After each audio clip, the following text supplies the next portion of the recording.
Jackie Chan and adventure season 2 ஓட 11th episode இன்னைக்கு நம்ம பார்க்க போறோம். அரக்கர்கள் எல்லாருமே மறுபடியும் சிறப்பிடிச்ச சந்தோஷத்தோட நம்ம ஜாக்கி பாத்தீங்கன்னா அவரோட ஃபேமிலியோட சேர்ந்து ஜூலியோட வீட்டுக்கு போறாரு. சாரி, ஜூலியும் அவரோட ஃபேமிலி தான்றதை நான் மறந்துட்டேன். அங்க போயிட்டு ஜாக்கி ஜூலியோட பேரண்ட்ஸ் கிட்ட ஒரு நல்ல அப்ரிசியேஷன் வாங்குறாரு. இவ்வளவு நாள் ஜூலி நல்லா பாத்துக்கிட்டதுக்கு ரொம்பவே தேங்க்ஸ் அப்படின்ற மாதிரி எல்லாம் பேசுறாங்க. அங்கிள் வேற இவ்வளவு நாள் நான் கஷ்டப்பட்டு பாத்துக்கிட்டு நானு பேர் மட்டும் வாங்குறதுக்கு ஏடா சொல்லிட்டு அங்க வேற ஃபன் பண்றாரு. ஜூலியை ஜாக்கி நல்லா பாத்துக்கிட்டு இந்த ஒரு ரீசனுக்காக இன்னும் ஒரு வருஷம் ஜூலியை ஜாக்கி கிட்ட விடலாம் சொல்லிட்டு அவங்க பேரண்ட்ஸும் முடிவு பண்றாங்க. அதே நேரத்தில் அரக்கர்கள் உலகத்துல பாத்தீங்கன்னா ஷிண்டுவை வச்சு செஞ்சுட்டு இருக்காங்க மத்த அரக்கர்கள் எல்லாரும். எங்களை வெளியில கொண்டு வர சொல்லிட்டு நீ நிறையவே ஏமாத்திட்டு அப்படின்ற மாதிரி பாத்தீங்கன்னா ஷிண்டுவே கார்னர் பண்றாங்க. ஷிண்டு என்னடா பண்ணும், அது கஷ்டப்பட்டு பொட்டியெல்லாம் எடுத்து உங்களை வெளியெல்லாம் கொண்டு வந்துச்சு, நீங்க உள்ள போய் அடைஞ்சு அதுக்கு என்னடா பண்ணுன்ற மாதிரி நம்மளுக்கு தோணும். கடைசியா ஒரு ஆப்பர்ச்சுனிட்டி இருக்கு, ஏஜ் ஆஃப் புக்கை யூஸ் பண்ணிட்டு சரித்திரத்தை மாத்தி அமைக்கிறது. அது ஷிண்டு கரெக்டான ஒரு மனுஷன் உடம்புக்குள்ள போயிடுச்சுன்னா அந்த சரித்திரத்தையே மாத்தி அமைக்கிறதுக்கான சக்தி. அதுக்கேற்ற மாதிரி யாரும் எதிர்பார்க்கற நேரத்துல ஜாக்கி உடம்புக்குள்ள பூந்துடுது. ஷிண்டு ஜாக்கிக்குள்ள வந்ததுக்கு அப்புறம் ஜாக்கியோட ஆட்டிடியூட் மாற ஆரம்பிக்குது. அங்க இருக்கிற அங்கிள் ஜூலி எல்லாருக்குமே பாத்தீங்கன்னா ஷிண்டு ஜாக்கிக்குள்ள வந்தது தெரிஞ்சிடுது. பட் இருந்தாலுமே ஜூலியோட பேரண்ட்ஸ்க்கு எதுவுமே தெரியக்கூடாதுன்னு சொல்லிட்டு சமாளிக்கிறாங்க. ஆனா ஜாக்கி அடங்குற மாதிரி இல்ல, அங்கிருந்து தப்பிச்சு போகணும்னு நினைக்கிறாரு. ஒரு கட்டத்துல தப்பிச்சும் போயிடுறாரு.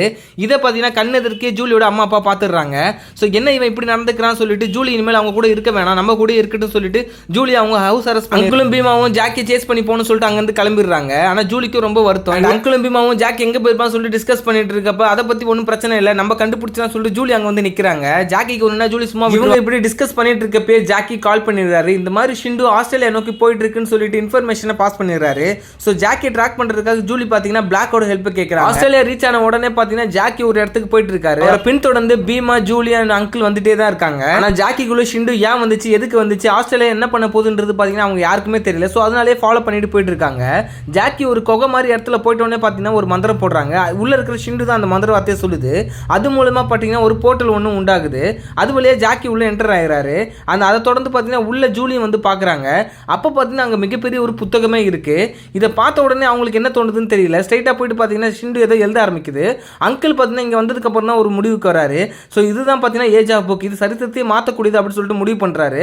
ஷிண்டு ஏதோ ஒன்று எழுதிட்டு இருக்கப்ப பாத்தீங்கன்னா ஜூலி அதுல இருந்து ஒரு பேப்பர் மட்டும் கிழிச்சிடுறாங்க. ஷிண்டு எழுதி முடிச்ச உடனே பாத்தீங்கன்னா பெரிய ஃபிளாஷ் அடிக்குது. அதுக்கப்புறம் எழுந்து பார்த்தா ஜூலி வேற எங்கேயோ இருக்காங்க. ஜூலியோட அப்பா அம்மாவும் ஏதோ பழங்கால ட்ரெஸ் போட்டுட்டு ஜூலியை வந்து கூப்பிடுறாங்க. என்ன இன்னும் கிளம்பாம இருக்கு, அரசர் வேற நேரம் ஆயிடுச்சு, சீக்கிரம் போய் உன் உடைய மாத்திட்டு வா அப்படின்ற மாதிரி எல்லாம் சொல்றாங்க. வெளியே போய் பார்த்தா அங்க இருக்கிற எல்லாருமே ஒரே மாதிரி உடைகளை தான் அனுப்பிச்சிட்டு இருக்காங்க. அரசர் வராருன்னு சொல்லிட்டு பாத்தீங்கன்னா பயந்துட்டு இருக்காங்க. அங்க பாத்தீங்கன்னா ரெண்டு டிராகனுக்கு நடுவுல பெரிய டிராகன் ஒன்று உட்காந்து வந்துட்டு இருக்கு.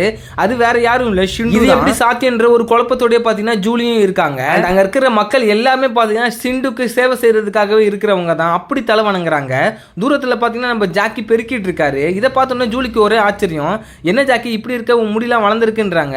சரி அதெல்லாம் விடு, போய் பெருக்கு, அரசருக்கு இன்னைக்கு நெகமெட்டுற நாள் அப்படின்ற மாதிரி ஜூலிக்கு ஒண்ணுமே புரியல. ஜாக்கி ஏன் இப்படி நடந்துக்கிறான், ஏன் இப்படி பேசுறான்ற ஒரு குழப்பமும் இருக்கு. ஜாக்கி கிட்ட இதை பத்தி கேட்டா அரசர் தான் எல்லாமே, அவருக்கு சேவை செய்யறதுக்கு தான் நம்ம பிறந்திருக்கோம் அப்படின்ற மாதிரி எல்லாம் பேசுறாங்க. அதுக்கப்புறம் ஜூலி நடந்ததெல்லாம் நினைச்சு பார்த்ததுக்கு அப்புறம் தான் தோணுது அவங்க அரக்கர்கள் உலகத்துல வந்திருக்காங்க. அதாவது ஷிண்டு பாத்தீங்கன்னா அந்த ஏஜ் ஆஃப் புக் மூலமா சரித்திரத்தையே மாத்தி அமைச்சிருக்கு, அதனாலதான் நம்ம எல்லாருமே அடிமையா இருக்கோன்ற மாதிரி ஒரு முடிவுக்கு வராங்க. இந்த விஷயம் மத்தவங்களுக்கு எல்லாம் மறந்துச்சு, ஆனா ஜூலிக்கு மட்டும் ஏன் ஞாபகம் இருக்குன்னா ஜூலி அதுல இருந்து ஒரு பேப்பரை கிழிச்சிருப்பாங்க. அதன் மூலமா மட்டும்தான். இதை பத்தி ஜாக்கி கிட்ட பேசுறப்ப ஜாக்கி இதெல்லாம் கண்டுக்கிறதாவே இல்ல.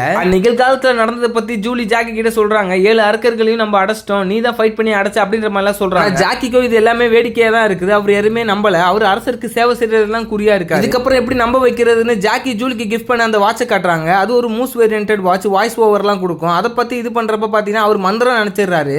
மந்திரத்தை அரசருக்கு முன்னாடி யூஸ் பண்ணக்கூடாதுன்னு சொல்லிட்டு ஜாக்கி பாத்தீங்கன்னா ரொம்பவே பொலைட்டா பேசுறாரு. இதுக்கப்புறம் இவங்க கிட்ட வாயால சொல்லி எந்த பிரயோஜனமும் இல்லைன்னு சொல்லிட்டு எப்பயாச்சும் இவங்க கிட்ட ப்ரூவ் பண்ணணும்னு சொல்லிட்டு ஜூலி ஒரு ஐடியா பண்றாங்க. அந்த சரித்திரத்தை மாத்தி அமைச்ச அந்த புக்ல இருந்து ஒரு பீஸ் எடுத்து ஜாக்கி கிட்ட காட்டுறாங்க. அதை பார்த்து ஜாக்கிக்கு லைட்டா கொஞ்சம் டவுட் இருக்கு. இருந்தாலுமே ஜாக்கி இதெல்லாம் நம்புற மாதிரியே கிடையாது. அரசருக்கு இதெல்லாம் தெரிஞ்சா ரொம்ப கோவப்படுவாருன்றாரு. அதுக்கப்புறம் ஜூலி கிட்ட ட்ரெஸ் கொடுத்து இதை போட்டுக்கோ, நம்ம இப்ப போய் அரசருக்கு சேவை பண்ணணும்ன்றாங்க. அங்க போய் பார்த்தா ஷிண்டு நம்ம டாக்கன் கேங்க வச்சு பாத்தீங்கன்னா ஆட்டெல்லாம் ஆடிட்டு இருக்கோம். அவங்க இவங்களை என்ஜாய் பண்றதுக்காக சில விஷயம்லாம் பண்ணிட்டு இருப்பாங்க. நம்ம ஜாக்கியும் பாத்தீங்கன்னா ஷிண்டுக்கு தேவையான உணவுப் பொருட்கள்லாம் எடுத்துட்டு போய் கொடுக்கும். இதை பார்த்துட்டு ஷிண்டுக்கு ரொம்பவே சந்தோஷம், அதாவது ஜாக்கி அடிமையா வச்சிருக்கிறத நினைச்சு. ஆனா ஜூலியும் ரொம்ப கஷ்டப்படுவாங்க. தூரத்துல நின்றுட்டு இருக்க ஜூலியை கூப்பிட்டு போய் நகை வெட்டி கொண்டு வந்து என் நகத்தை வெட்டி விடுவாங்க. சோ ஜாக்கியும் ஜூலியும் அங்கிருந்து கிளம்பிடுவாங்க. இதை இப்படியே விடக்கூடாது, ஜாக்கி கிட்ட ப்ரூவ் பண்ணணுன்றதுக்காக அந்த ஏஜ் ஆஃப் புக் எங்க இருக்குன்னு சொல்லிட்டு ஒரு அலமாரியில போய் தேடுவாங்க. அங்க பாத்தீங்கன்னா அங்கிள் தான் அதுக்கு இன்சார்ஜா இருப்பாரு. அங்கிளை பார்த்த உடனே சந்தோஷமாயிடும். பட் அங்கிளுக்குமே இங்க எதுவுமே தெரிஞ்சிருக்காது, ஏன்னா அவருமே எல்லாமே மறந்துதான் இருப்பாங்க. அங்க இருக்கிற ஒரு புக்ல ஏஜ் ஆஃப் புக் இருக்கக்கூடிய இடத்த கண்டுபிடிச்சிருப்பாங்க. அது வேற எதுவும் இல்ல, ஆஸ்திரேலியா. போயிட்டு மறுபடியும் நம்ம அந்த சரித்திரத்தை மாத்தி அமைக்கணும்ன்ற மாதிரி பேசுவாங்க. சடனா பாத்தீங்கன்னா அங்க ஒரு சவுண்ட் வர, அது ஷேடோ கான்ஸ் தான். அங்க வந்துட்டு பாத்தீங்கன்னா இவங்களை அட்டாக் பண்ண ஆரம்பிச்சிருவாங்க. ஜூலியும் ஜாக்கி அங்க இருந்து தப்பிச்சு ஓடுவாங்க. அங்கிளும் பாத்தீங்கன்னா போய் ஒளிஞ்சு ஜாக்கி ஃபைட்லாம் பண்ண மாட்டாரு. அங்க இருந்து எப்படி தப்பிச்சு போகணும் தான் நினைப்பாரு. இதுல வேற அவரோட முடி வேற அறுந்துரும். மறுபடியும் பாத்தீங்கன்னா நார்மல் நார்மல் கட்டிங் வேற இவங்க கிட்ட தப்பிச்சு அந்த ஷிண்டுவை கூட்டிட்டு போற அந்த நாய்ங்க கிட்ட வேற மாட்டிப்பாரு. அதுங்களும் பாத்தீங்கன்னா இவங்களை தொட்ட ஆரம்பிச்சு. இந்த பக்கம் போனா டிராகன்ஸ், அந்த பக்கம் போனா ஷேடோ கான் சொல்லிட்டு இவங்க வசமா மாட்டிப்பாங்க. கடைசியா பாத்தீங்கன்னா ஷேடோ கான்களே இவங்களை பிடிச்சிருவாங்க.